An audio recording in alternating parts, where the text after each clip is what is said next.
Halo guys, assalamualaikum, selamat datang kembali di NN Top 11 Channel.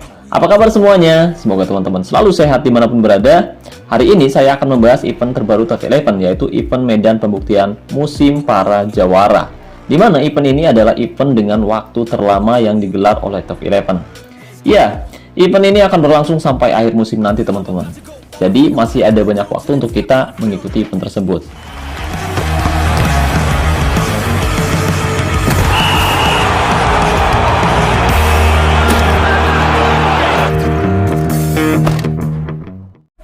Oke, tapi sebelum kita membahas lebih jauh, buat teman-teman yang kebetulan belum mendukung channel ini, jika berkenan kamu bisa terus mendukung saya dengan cara klik tombol like, subscribe, dan aktifkan juga notifikasinya agar teman-teman selalu tahu update terbaru dari NN Top 11 Channel. Oh iya, dan buat teman-teman khususnya para sultan yang bertanya, Bang, dimana sih beli token yang harganya lebih murah tapi amanah? Oke, buat para sultan, Raja Minyak, Bos Mengkreng, dan Juragan Bawang, barangkali mau beli token dengan harga yang lebih murah dan yang pasti amanah, saya rekomendasikan teman-teman beli token di Kiano Store. Jadi di sana tuh menjual token dengan harga yang lebih terjangkau, dan di Kiano Store sekarang bisa top up via ID Top 11 atau bisa juga via login. Jadi tunggu apa lagi nih, buat para sultan barangkali mau beli token, cek aja langsung ke Instagram atau WhatsApp-nya Kiano Store. Pastikan kamu masuk ke Instagramnya Kiano Store lewat link deskripsi yang ada di bawah video ini. Tujuannya untuk menghindari akun-akun palsu yang mengatasnamakan Kiano Store dan berencana menipu teman-teman semua.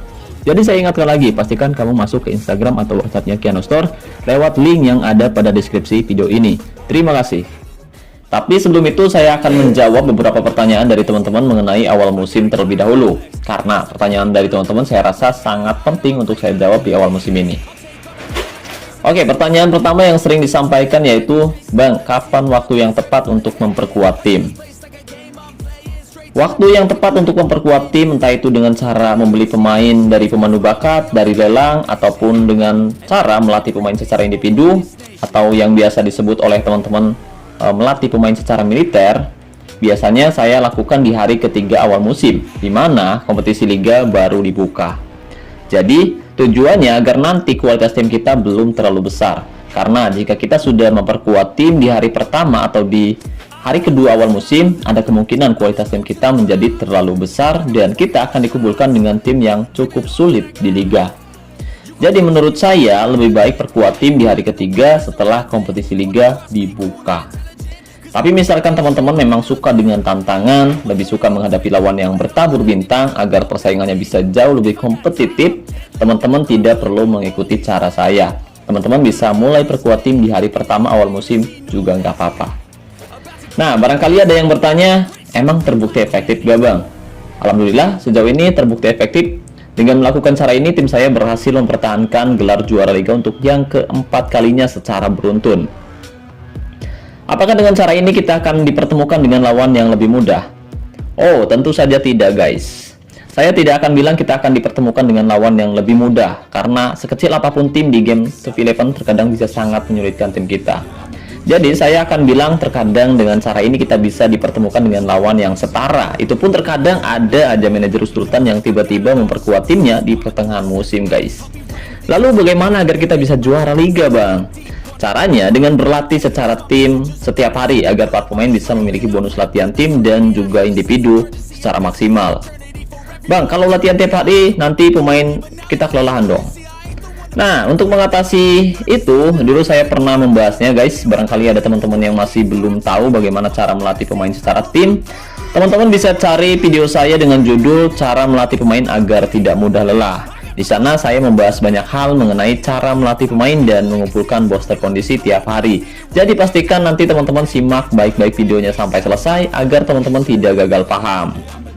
Atau buat teman-teman yang masih baru banget bermain Top 11 dan masih bingung bagaimana cara mengelola tim, teman-teman bisa cari video saya dengan judul Cara Bermain Top 11 Part 1. Di sana saya juga membahas banyak hal mengenai hal-hal penting yang harus diketahui oleh pemula. Dan saya rasa pembahasannya juga bisa sangat bermanfaat untuk teman-teman yang baru bermain Top 11. Lalu pertanyaan yang kedua, Bang, kenapa pemain saya mudah cedera ketika main tandang? Jadi ada beberapa faktor yang membuat pemain kita mudah cedera saat bermain tandang, khususnya untuk tim yang masih di level 10 ke bawah guys.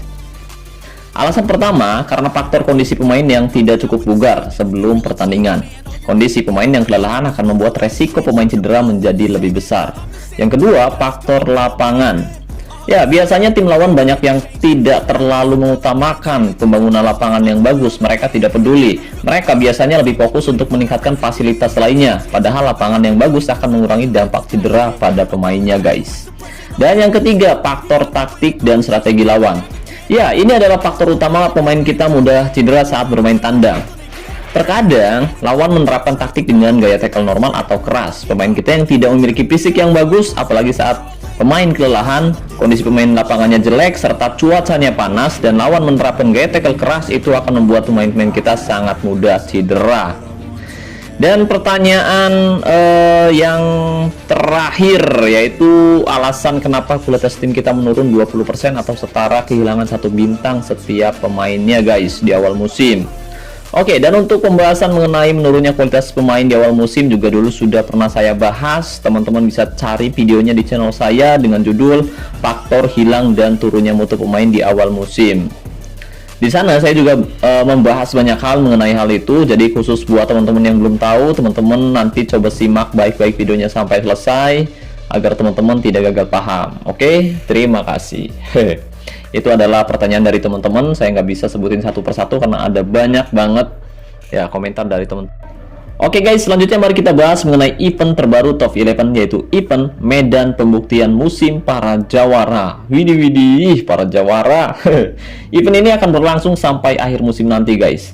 Semua manajer cinta final, uji klubmu pada laga yang terinspirasi oleh beberapa final kontinental, klub yang epic, raih poin dengan menyelesaikan target dan buka hadiah besar. Wih, mantap nih guys, mantap.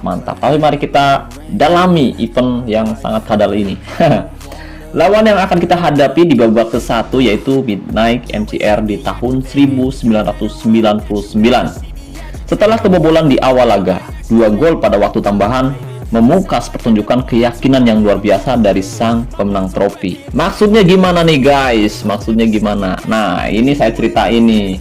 Ini terinspirasi dari kemenangan Manchester United di final FA menghadapi Newcastle United pada tahun 1999 yang dimenangkan oleh MU dengan skor 2-0.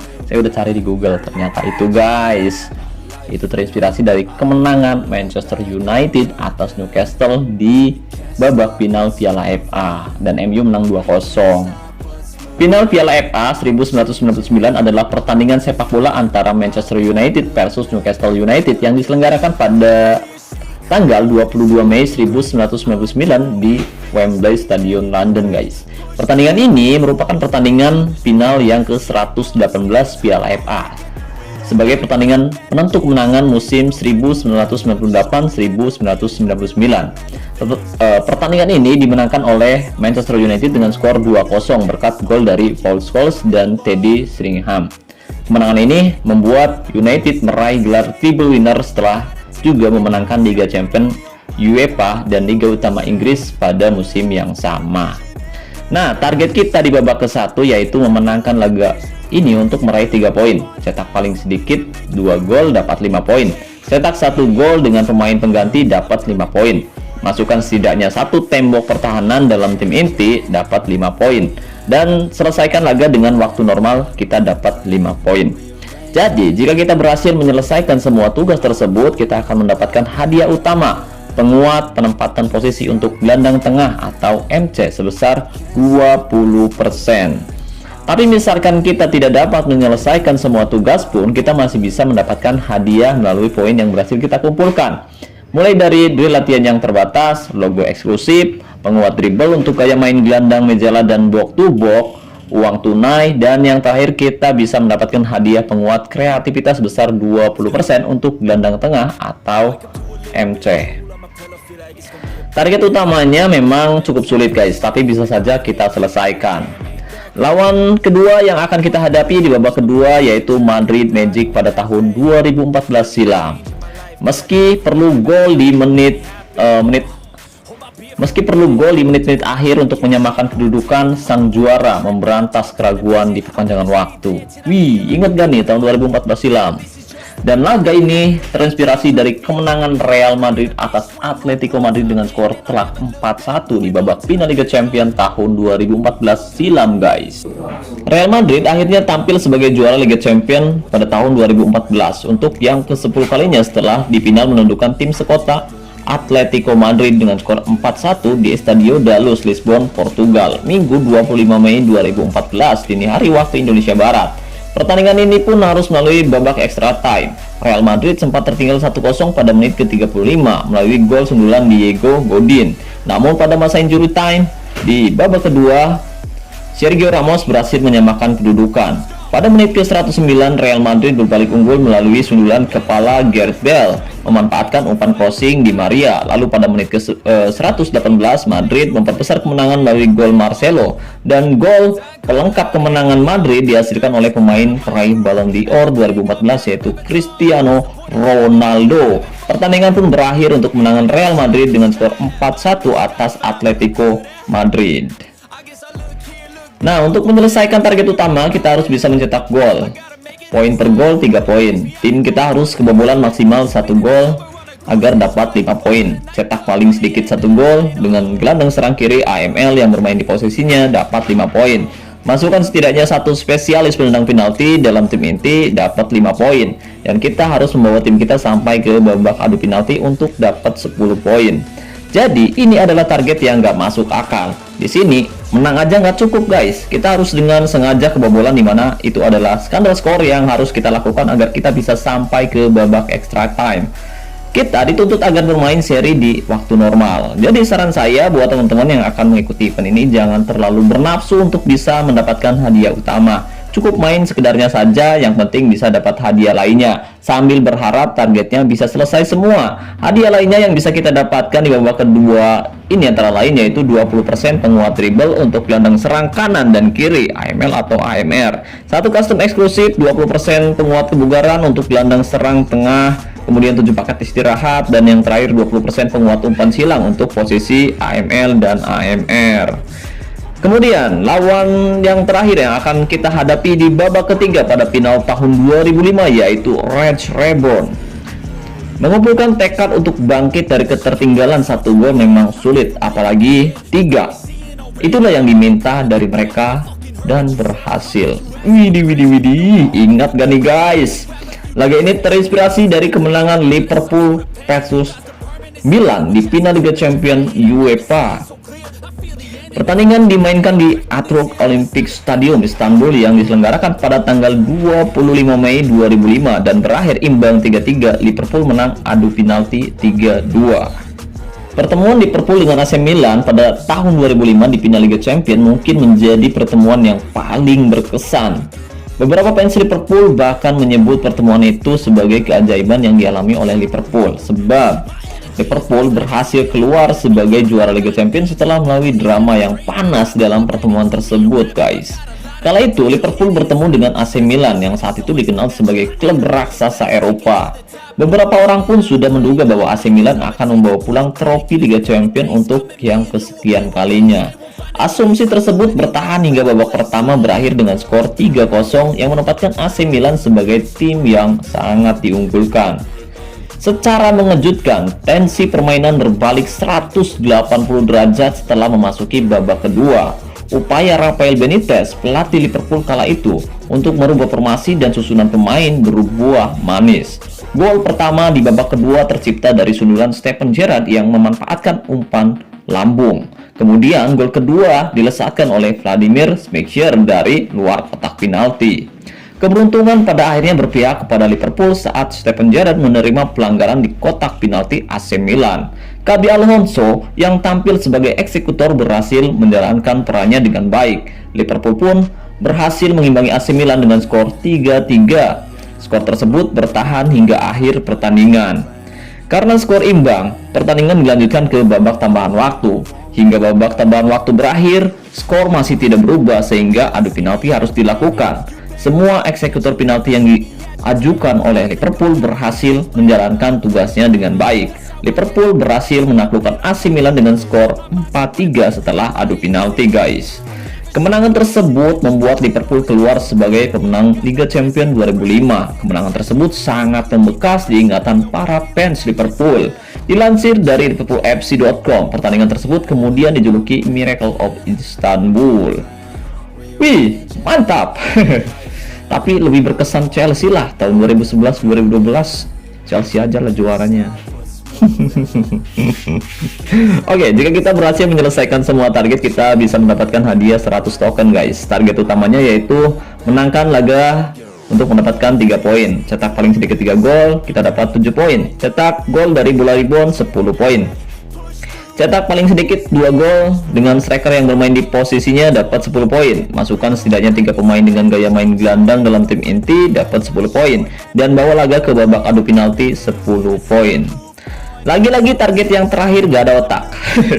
Pertama, tim kita harus mencetak 3 gol. Dan tim kita juga harus kebobolan 3 gol agar pertandingan berakhir seri sampai ke babak pergantian waktu dan masuk ke babak adu penalti guys. Ini target yang gak masuk akal. Kalau di pertandingan asli tanpa kesengajaan sih wajar kali ya guys. Tapi kalau dengan sengaja tim kita harus kebobolan 3 gol, kan kadal. Ya mungkin ini bertujuan agar kita bisa merasakan atmosfer serunya babak final Liga Champions 2005. Ya, tapi nggak gitu juga kali konsepnya guys. Waduh. Tapi ya udahlah, semuanya nggak ada yang mustahil guys. Buktinya dulu kita bisa menyelesaikan semua target di babak ketiga 2 musim yang lalu dan kita berhasil mengklaim hadiah 100 token. Ya, meskipun dengan susah payah guys. Sekali lagi saya ingatkan pada teman-teman semua yang akan mengikuti event ini, sebaiknya jangan terlalu berambisi untuk bisa mengklaim hadiah utama. Fokus saja main dan kumpulkan poin sebanyak-banyaknya sambil berharap bisa menyelesaikan semua targetnya guys. Jika kita berhasil mengumpulkan banyak poin, kita bisa mendapatkan hadiah drill latihan terbatas, custom eksklusif, penguat umpan per level sebanyak 5% untuk gelandang, dapat drill latihan terbatas lagi, dapat 15 kondisi, 15% atribut tembakan, 4 kali pelatih akademi remaja, dan yang terakhir kita bisa mendapatkan 20 token gratis. Jadi lumayanlah hadiahnya guys. Lumayan hadiahnya. Buat iseng-iseng aja guys, gak perlu serius-serius amat. Buat kalau lagi jenuh aja, misal ada sesi gratis aja mainnya. Kalau sesi gratisnya habis, tunggu di sesi selanjutnya biar nggak ngeluarin token main event ini guys. Oke, mungkin itu saja yang bisa saya bahas kali ini. Terima kasih banyak buat teman-teman yang sudah menonton video ini sampai selesai. Terima kasih juga untuk membership NN Top 11 dan terima kasih banyak untuk partnership NN Top 11 yaitu Kiano Store. Dan saya ucapkan terima kasih banyak buat teman-teman yang selalu mendukung dan mendoakan saya sejauh ini. Wassalamualaikum warahmatullahi wabarakatuh. Salam olahraga, salam Top 11 Indonesia.